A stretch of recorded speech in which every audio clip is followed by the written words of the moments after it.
వివరాలు సేకరించి మన కేబినెట్ వరకు తీసుకెళ్తే ఈ రోజు మనం చేసిన పని వల్ల కేవలం మనకే కాదు రాష్ట్రంలో ఉన్న వాళ్ళందరూ కూడా ఉపయోగపడింది.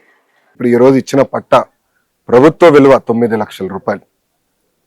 9 లక్షల రూపాయలు ప్రభుత్వ విలువ. ఇంకా మార్కెట్ విలువ ఎంతో మీరే అంచనా కట్టచ్చు. దశాబ్దాలుగా ఉన్న కళ ఇది. 2.5 దశాబ్దాలుగా ఉన్న కళ ఈరోజు నెరవేర్చే అవకాశం నాకు మంగళగిరి ప్రజలు ఇచ్చారు. గౌరవ ముఖ్యమంత్రి చంద్రబాబు నాయుడు గారు ఇచ్చారని ప్రజలందరూ తెలుపుకుంటూ అహర్నిశగా కష్టపడతా మంగళగిరి అభివృద్ధి కోసం నేను పనిచేస్తానని మంగళగిరి ప్రజలు తెలుపుకుంటూ ఇప్పుడు మీడియా మిత్రులకి ఏమైనా ప్రశ్న ఉంటే దానికి సమాధానం చెప్పడానికి సిద్ధంగా.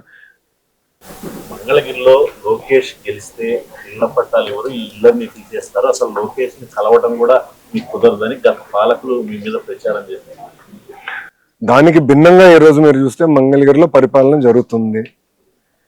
ఇల్లు తీసేస్తాం కాదు, ఉన్న ఇళ్ళకే మేము రెగ్యులరైజ్ చేసి పట్టాలు అందజేస్తాం జరుగుతుంది.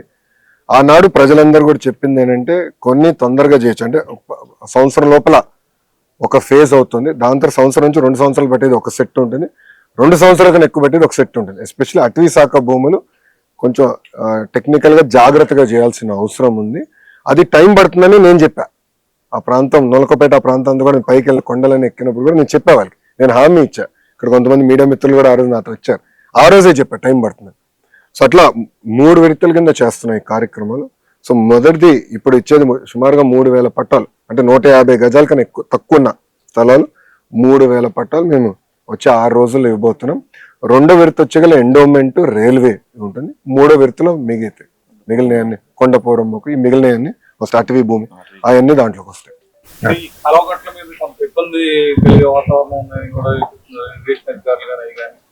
కాలగట్ల మీద రెగ్యులైజేషన్ చేస్తే ప్రకారం ఎంత కూడా చెల్లుబాటు. వాళ్ళందరితో నేను చర్చిస్తున్నాను. ఇప్పటికీ ఒక నిర్ణయం మేము తీసుకోలేదు.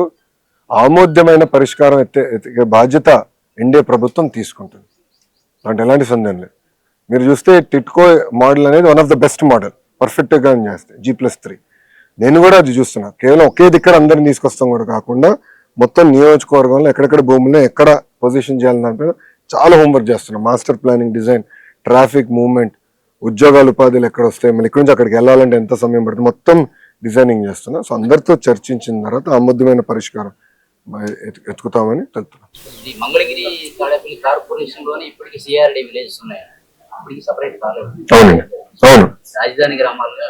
అవునండి. ఎక్కడ వస్తాయి మీరు అడిగే ప్రశ్న ఏంటి?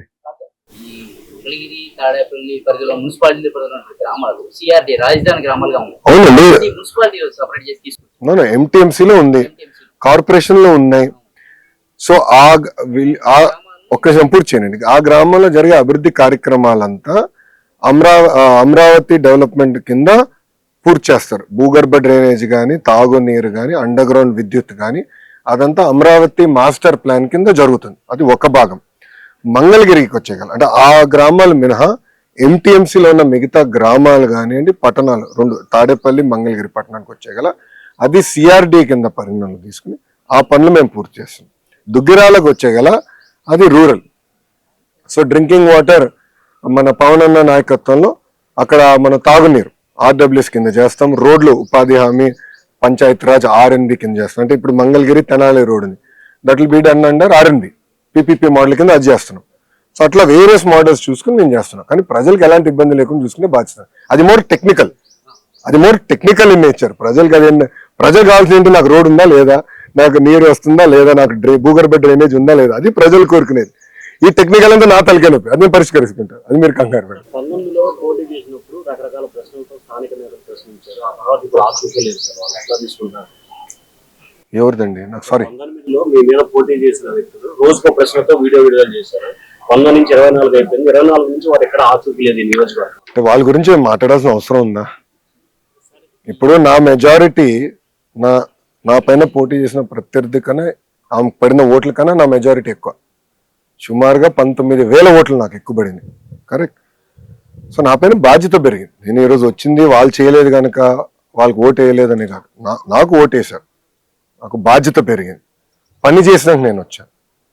దాంట్లో భాగంగా ఈరోజు 2.5 దశాబ్దాలు ఉన్న కాలని ఎన్డీఏ ప్రభుత్వం నెరవేర్చడం జరిగింది.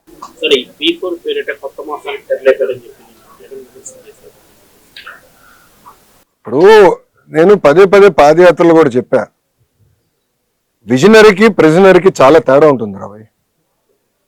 విజనరీకి ముందు చూపు ఉంటుంది. ఆ ముందు చూపు ఏంటంటే ప్రపంచంలో రాబోయే మార్పులు ఏంటి, ఆ మార్పులకి మన పిల్లల్ని ఎట్లా తయారు చేయాలి, మన కుటుంబాలను ఎట్లా తయారు చేసి వాళ్ళకి అనుసంధానమై శాశ్వతంగా పేదరికం నుంచి బయటికి తీసుకొచ్చే లక్ష్యంలో పనిచేస్తున్నాం. ప్రజలందరూ విషయం గమనించాలి. 1994లో ఇట్లనే చాలా మంది కంప్యూటర్ అన్నం పెడుతుందా అని ఎగతాళి చేశారండి. ఈరోజు ఐటీ రంగంలో ఎంతమంది పనిచేస్తున్నారు హైదరాబాద్ లో చెప్పండి. ఇప్పుడు హైదరాబాద్ సెంట్రల్ యూనివర్సిటీలో ఒక చిన్న కాదు గొడవ జరుగుతుంది, తెలిసిన విషయం. విచిత్రం ఏంటంటే 2003 గురించి అందరూ మాట్లాడుతున్నారు, ఇప్పుడు గురించి మాట్లాడారు. 2003లో బాబు గారు ఏం నిర్ణయాలు తీసుకున్నారు దాని గురించి ప్రస్తావిస్తున్నారు. హైదరాబాద్ లో మీరు చూస్తే ఒక ఐఎస్బి కానివ్వండి, ఐటీ కానివ్వండి, మీరు మన జినోమ్ వ్యాలీ కానివ్వండి, శంషాబాద్ ఎయిర్పోర్ట్ కానివ్వండి, ఔటర్ రింగ్ రోడ్ కానివ్వండి, ఇవన్నీ ఎవరండి రూపకర్త? చంద్రబాబు నాయుడు గారు ఒక విజన్తో ఏం చేశారు. ఇప్పుడు అదే విధంగా విభజించబడిన ఆంధ్ర రాష్ట్రాన్ని కూడా అభివృద్ధి చేయాలి, అభివృద్ధి వికేంద్రీకరణ జరగాలి, పరిపాలన ఒకే దగ్గర ఉండాలి లక్ష్యంతో మనం పనిచేస్తున్నాం. ప్రపంచంలో అనేక మార్పులు వస్తున్నాయి, ప్రజల్ని ఇల్లు అనుసంధానం చేయాలి. అసలు నిరుపేదరికంలో ఉన్న ఇల్లు ఎంతమంది ఉన్నారు, వాళ్ళందరూ నిరుపేదరికం నుంచి బయటకు ఎట్ట తీసుకురావాలి, దానికి అందరూ భాగస్వామ్యం అవ్వాలి. ఇటు పక్క కూర్చుని మేమందరం కూడా భాగస్వామ్యాలు, ఒక్కొక్క కుటుంబాన్ని మేము ఆదుకోవాలి, కుటుంబాలు ఆదుకోవాలి, గ్రామాలను మేము దత్తకు తీసుకోవాలి. ఆ ఒక్కొక్క కుటుంబానికి ప్రాజెక్ట్ ప్రాక్టీసెస్ ఇచ్చి వాళ్ళు పేదరికం నుంచి శాశ్వతంగా బయటికి తీసుకురావాలనేది ఒక లక్ష్యంగా పెట్టుకున్నాం. రెడ్ బుక్ లో ఫెయిల్ రాస్తే ఇంకా వాళ్ళు బయట దొరకట్లేదు. మళ్ళీ మీరు ప్రాజెక్టుల కట్ వస్తే రెడ్ బుక్ లో ఫెయిల్ రాస్తాం, ఫస్ట్ రాసడానికి భయపడతాం. ఇప్పుడు ఒక మాట చెప్తాను. అసలు కన్నగిరి నియోజకవర్గం ఒకసారి తీసుకుంటే సుమారుగా 35,000 మంది వలసలకు వెళ్తారు. 35,000 మంది ఒక నియోజకవర్గం నుంచి. అది నేను పాదయాత్రలో గమనించాను, మేము అందరూ మాట్లాడుకున్నాం. దానికి ఫుల్ స్టాప్ పెట్టాలి అన్న లక్ష్యంతో సిబిజీ ప్రాజెక్ట్ ఒప్పందం కుదిరిన వెంటనే నేను గొట్టిపాటి రవాణా మాట్లాడి ఫస్ట్ ప్రాజెక్ట్ ప్రకాశం జిల్లాలో చేయాలి. అది ఫస్ట్ మేము ఫిలాసాఫికల్గా అనుకున్నాం, ఎందుకంటే ఆయన ఆ జిల్లా నుంచి వచ్చాడు, కానీ మనం మన జిల్లాలో చేయాలి నెంబర్ 1 అనుకున్నాం. దాని తర్వాత ఇద్దరం ఆడుకుంటే ఆయన అద్దంకి కావాలని కోరలా, ఇద్దరం ఆడుకుని కన్నగిరిలో ఈ సమస్య ఉంది, ప్రత్యేకంగా కన్నగిరిని మనం ఆదుకుందాం అని చెప్పి ఫస్ట్ ప్రాజెక్ట్. హెలికాప్టర్లో నేను వచ్చినప్పుడు ప్రసాద్ గారితో మాట్లాడి ఆయన ఏమన్నా మంచిది ఒక ప్రాజెక్ట్ వచ్చింది, ఇంకా భూమి వస్తే మిగతా చేద్దాం అంటే ల్యాండ్ అయిన వెంటనే నేను ఉగ్ర నరసింహారెడ్డి గారిని అడిగా, అన్న మీరు ఎన్ని వేల ఎకరాలు చౌడు భూమి మీరు ఐడెంటిఫై చేసి వీళ్ళు కౌలు కింద ఇవ్వగలుగుతారు, ఎందుకంటే వాళ్ళకి నేపియర్ గ్రాస్ చేస్తానంటే 50,000 ఎకరాలు నేను చేస్తాను అంటే 50 ప్రాజెక్టులు వస్తాయి. 50 ప్రాజెక్టులు ఒకే లొకేషన్. దానివల్ల రూపురేఖలు మారండి. రెండోది వాళ్ళు తయారు చేసి ఎరువు తీసుకెళ్ళి మళ్ళీ అదే భూమిలో వాడుతున్నారు. సో న్యూట్రిషన్ కూడా భూమిలో బాగా విపరీతం పెరుగుతుంది, న్యూట్రియన్స్ బాగా పెరుగుతుంది, ఆ అడ్వాంటేజ్ వచ్చేస్తుంది. అది నేను ప్రాజెక్ట్ చేస్తే వాళ్ళు ఎట్లా తయారు అంటే ఈ ప్రాజెక్ట్ వాళ్ళు బొబ్బులు వస్తాయి, ఈ ప్రాజెక్టులు అది వస్తున్నాయి. అరే మళ్ళీ ఇంట్లో గ్యాస్ సిలిండర్ వాడుతున్నారు కదా ఈ రోజు, బొబ్బులు వచ్చిన వాళ్ళకి గ్యాస్ సిలిండర్ వాడితే. అంటే చూడండి, ఉద్యోగాలు ఉపాధి కల్పించాలి, ఒక పక్కన వాళ్ళే మారుతారు, ఇంకో పక్కన వచ్చే ప్రాజెక్టులు రాకుండా దుష్ప్రచారం చేయాలని వాళ్ళు ప్రయత్నిస్తారు. ద్వంద్వ వైఖరి, దానికి ఫుల్ స్టాప్ పెడతాను. సో మీరు ఇట్లా కానీ దుష్ప్రచారం చేసి ప్రాజెక్టులు అడ్డుపడితే నేను వదిలిపెట్టినాను. పాప ఒకటి గుండెపోటు వచ్చి ఇంకోటి చేరు కొట్టుకున్నాడు కదా రెడ్ బుక్ దెబ్బకి, అవుతాయి అన్నీ. నెక్స్ట్ మేమే గెలవబోతున్నాం అని చెప్పి పెట్టుబడిదారుని కన్ఫ్యూజ్ చేయడానికి వాళ్ళ ప్రయత్నం, మేమే గెలవబోతున్నాం అని చెప్తున్నారు. ఓటర్లను కన్ఫ్యూజ్ చేయడానికి వాళ్ళు కన్ఫ్యూజ్ అయ్యారు, వాళ్ళకి ఇంకా రియాలిటీకి దూరంగా ఉన్నారు. అరే సొంత కార్యకర్తలనే కలవాడండి, వాళ్ళు నాకు లెక్చర్లు బిక్పెట్టలేరు. వాళ్ళ సొంత కార్యకర్తలు కలిసేదానికి టైం లేదండి. అధికారంలో ఉన్నప్పుడు టైం ఉండదు, ప్రతిపక్షంలో ఉన్నప్పుడు ఆయన బిజీ. ఆయన ఎప్పుడు ఆయన సొంత కార్యకర్తలను కలవాడు సార్, ఆయన సొంత నియోజకవర్గం కలితేనే సరే కలవాడు ఆయన. ఇంకా ఆయన మాట్లాడడానికి ఏముంది, ఎక్కడ చేశాడండి, ఎన్నిసార్లు చేశాడండి.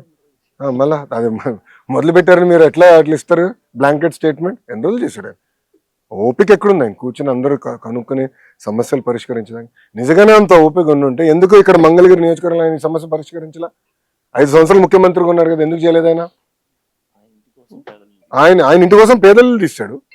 ఆ రోడ్ విస్తరణ పెద్ద రోడ్ వేసుకున్నాక పేదల్లో ఇల్లు అంతా కొట్టేశాడు కదా, నైట్ కొట్టేశాడు.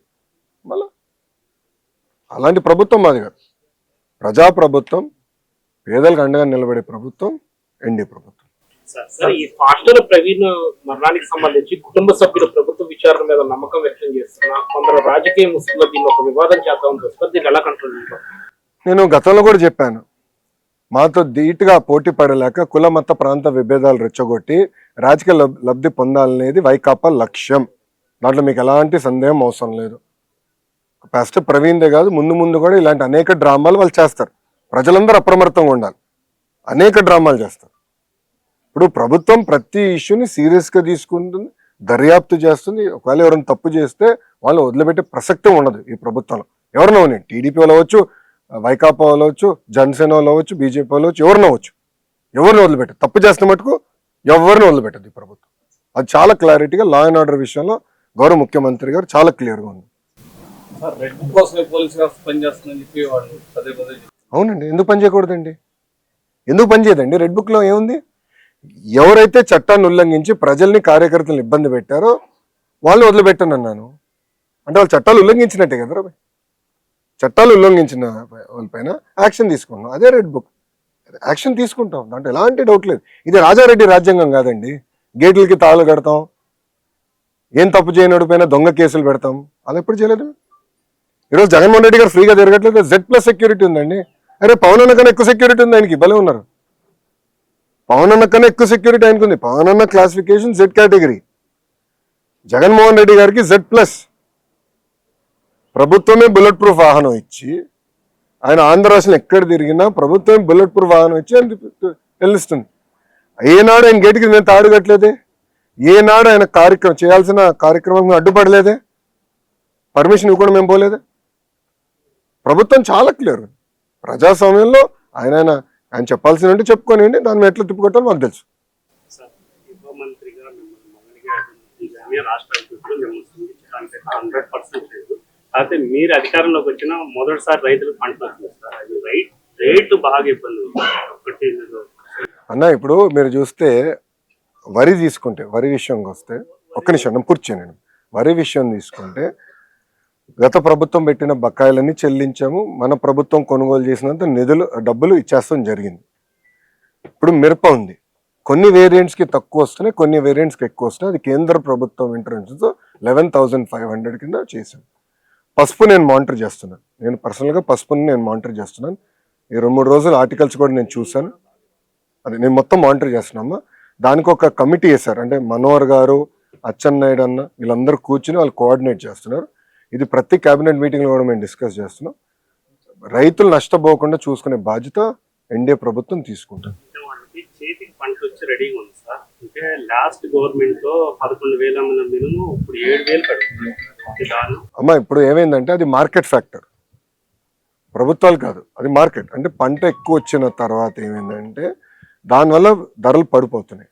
సో దాన్ని స్టెబిలైజ్ చేయాల్సిన బాధ్యత ఎన్డీఏ ప్రభుత్వం అయినా తప్పనిసరిగా మేము చేస్తాం. దాంట్లో ఎలాంటి డౌట్. ప్రైస్ నేను చెప్తాం. మంచి రోజులు చూసుకుని చేయాలి కదండి. సో ఒక్కొక్కటి చేసుకుంటూ వెళ్తున్నాం. త్వరలో దానికి శంకుస్థాపన చేస్తాం. 100% చేస్తాం. ఓకేనా?